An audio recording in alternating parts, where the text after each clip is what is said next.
ఎవరైనా సరే మీ మాట వినకపోతే, మీకు అనుకూలంగా లేకుండా ఉన్నట్లయితే, వెంటనే వారిని మీరు అనుకూలంగా మార్చుకొని, మీరు చెప్పినట్టుగా మీ మాట వినేలాగా చేసుకోవాలి. మీతో ప్రేమగా ఉండేలాగా చేసుకోవాలి. దూరమైన వ్యక్తిని దగ్గరగా చేసుకోవాలి అంటే, ఈ నెల జూలై 24వ తేదీ గురువారము అమావాస్య ఉంది. బుధవారము 2:30 నుంచి కూడా స్టార్ట్ అవుతుంది. కాబట్టి బుధ, గురు 2 రోజులు కూడా మీరు ఉపయోగించుకోవచ్చు. ఈరోజు పుష్యమి నక్షత్రం కూడా ఉంటుంది. బాగా కలిసొస్తుంది.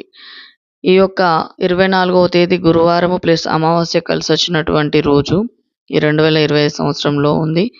ఇది మళ్ళీ మళ్ళీ రావడం అనేది కొంచెం అరుదుగా ఉంటుంది కాబట్టి, ఎన్ని ప్రయోగాలు చేసినా అలసిపోయి విసిగిపోయినటువంటి వ్యక్తులు ఈ యొక్క మంత్ర సాధన ఏదైతే ఉంటుందో తెల్లావాలను చేతబట్టి గనుక చేసినట్లయితే ఆ యొక్క వ్యక్తులు పూర్తిగా అనుకూలంగా మారిపోతారు.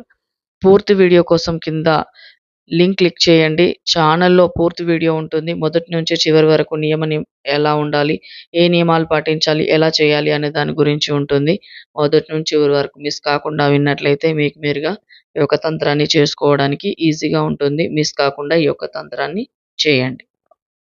దీనికి సంబంధించినటువంటి మంత్ర ఫుల్ వీడియోలో డైరెక్ట్ వీడియోలో స్క్రోలింగ్ అనేది చేయడం జరిగింది. ఈ యొక్క మంత్రాను తప్పులు లేకుండా ఎలా చేసుకోవాలి, ఏ విధంగా ఉంటుంది అనే దాని గురించి క్లియర్‌గా కూడా చెప్పడం జరిగింది. వీడియోని పూర్తిగా చూస్తే అర్థమవుతుంది.